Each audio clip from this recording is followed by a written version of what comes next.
আসসালামু আলাইকুম, শুভ সকাল। সবাই কেমন আছেন? আশা করছি সবাই ভালো আছেন। আমি ইনশাল্লাহ ভালো আছি। তো আমি আজকে দেখাতে আসলাম এই যে একটা ফ্রিজ, পানাসনিক ফ্রিজটা অনেক বড়ই, কিন্তু এই ফ্রিজটা একটু ব্যতিক্রম। সেটা হচ্ছে যে এর ডিপ সাইড হলো নিচে, ডিপ সাইডটা নিচে, আর উপর সাইডটা হলো নর্মাল। উপর সাইডটা হলো নর্মাল। তো এই ফ্রিজটা আমি গতকালকে কিনছি, কেনার পরে ফ্রিজটা অন করে রাখছি। ফ্রিজটার সমস্যা হলো যে ওপরে ঠান্ডা হচ্ছে না। মানে আমি অন করে রাখার পরে বুঝলাম যে ওপরে ঠান্ডা হয় না। তো কী কারণে উপরে ঠান্ডা হয় না, অথচ নিচে সুন্দর ঠান্ডা? নিচে ঠান্ডা ঠিক আছে, এই যে হয়তো দেখলে বুঝবেন, এই যে পানি আছে, একটু একটু করে পানি জমে বরফ হয়ে গেছে।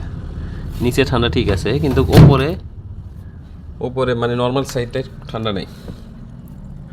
তো আমি এটাকে দেখব যে নর্মাল সাইডটা কী কারণে ঠান্ডা নাই, সে সাথে আপনাদের দেখাবো যে সমস্যাটা কী এবং এই সমস্যার সমাধান কী। তো আশা করছি সম্পূর্ণ ভিডিও জুড়ে সাথেই থাকবেন। সে সাথে একটা রিকোয়েস্ট, সেটা হচ্ছে যে আপনারা অবশ্যই হানিফ ইলেকট্রিক পেজ নতুন হলে ফলো করে দিবেন। ফলো করে থাকলে আপনাদের ধন্যবাদ। ইউটিউব থেকে দেখলে ইউটিউব সাবস্ক্রাইব করে দিবেন। ভিডিওটা ভালো লাগলে অবশ্যই একটা শেয়ার করে দিবেন। তো চলেন দেখা যাক যে আর সমস্যাটা কী। আমি খুলে আগে আমি এই র্যাকগুলো বার করে নিই, নেওয়ার পরে আপনাদের দেখাইতেছি কী সমস্যা। খুলতে হবে ভেতরে। এই যে আমি র্যাকগুলো বার করে নিলাম, এখন আমাকে এই পার্টটা খুলতে হবে। উপরে দুটো র্যাক থাকলো, তার কারণ যে উপরে খুলতে হবে না, তার কারণ যে এখান থেকে একটা নিচের পার্ট।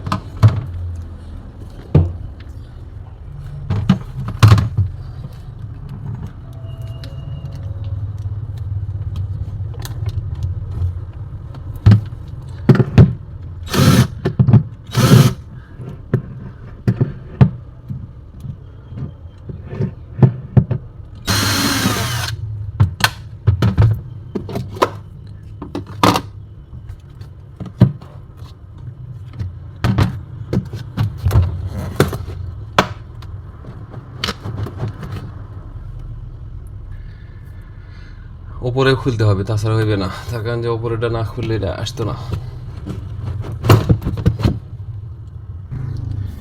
এখন এটা আমার সবই খুলতে হবে, তার কারণ যে একটা না খুললে আরেকটা আসতো না।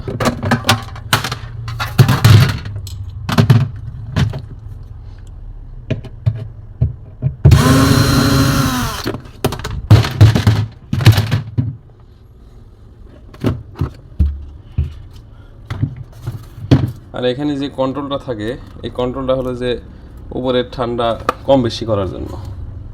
এর সাথে কোনো তার বা কোনো কিছু নেই, এটা খালি একটু সেটিংয়ের জন্য আর কি।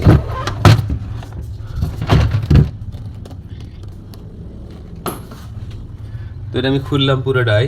তো এখন দেখতেছেন যে এটা অলরেডি চালু আছে, কিন্তু ফ্রিজ গতকাল রাতে আমি চালু করে রাখছি।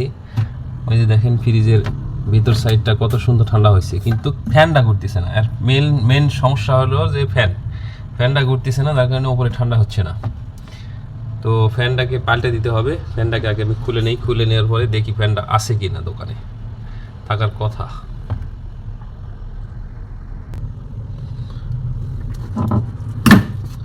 খুব ইজিলি ফ্যান খোলা যায়, সমস্যা নেই। এখন আমাকে ফ্রিজটা বন্ধ করতে হবে, তার কারণ যে ওই দেখেন ভিতরে কত সুন্দর ঠান্ডা হয়েছে। ফ্যানটা না ঘোরার কারণে উপরে ঠান্ডা হচ্ছে না। আচ্ছা, ফ্রিজ না বন্ধ করলেও হবে, তার কারণ যে এটা হলো ডিসি ফ্যান।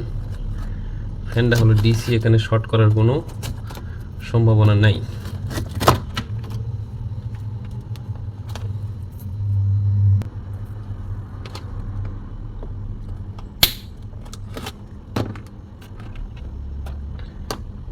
এই যেটা হলো ফ্যানের তার, এই যেটাকে টান দিলেই লক আছে, খুলে আসবে।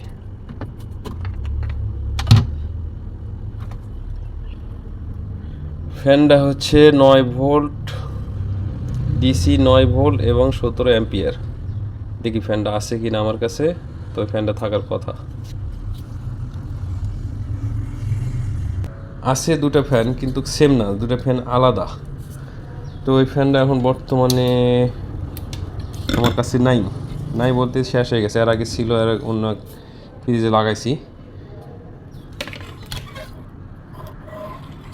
ওই যে আরেকটা ফ্যান আছে, কিন্তু ফ্যানটা সেম না, এই ফ্যান লাগালে হইতো না। তো এখন আমি এটাকে যা করব সেটা হচ্ছে যে এখন এটাকে আমি রেখে দিব, পরে বাজার থেকে মানে মার্কেট থেকে ফ্যান কিনে নিয়ে আসার পরে ফ্যানটা আমি লাগিয়ে দেবো। তো আপনারা দেখলেন কিভাবে খুলতে হয় এবং উপর সাইডটা কি ঠান্ডা না হলে কি সমস্যা হলে ঠান্ডা হয় না। তো এটাই আপনাদের কাছে মানে তুলে ধরার চেষ্টা করলাম। তো আপনারা দেখলেন ফ্যানটা নষ্ট হওয়ার কারণে উপরে ঠান্ডা হচ্ছে না। তো ভিডিওটা এই পর্যন্তই, পরবর্তীতে আমি এর ফ্যানটা কিনে নিয়ে এসে লাগিয়ে দেবো আর কি, এইটুকু। তো ভিডিওটা আজকের এই পর্যন্তই, সবাই ভালো থাকবেন। হানিফ ইলেকট্রিক পেজে নতুন হলে পেজ ফলো করে দিবেন, ইউটিউব চ্যানেল থেকে দেখলে ইউটিউব চ্যানেল সাবস্ক্রাইব করে দিবেন, বেল বাটন অন করে দিবেন যাতে ভিডিও আপলোড করলে সর্বপ্রথম পৌঁছে যায় আপনার কাছে। তো সবাই ভালো থাকবেন, পরবর্তী ভিডিও আসা পর্যন্ত সবাইকে ধন্যবাদ ভিডিওর সাথে থাকার জন্য। আসসালামু আলাইকুম।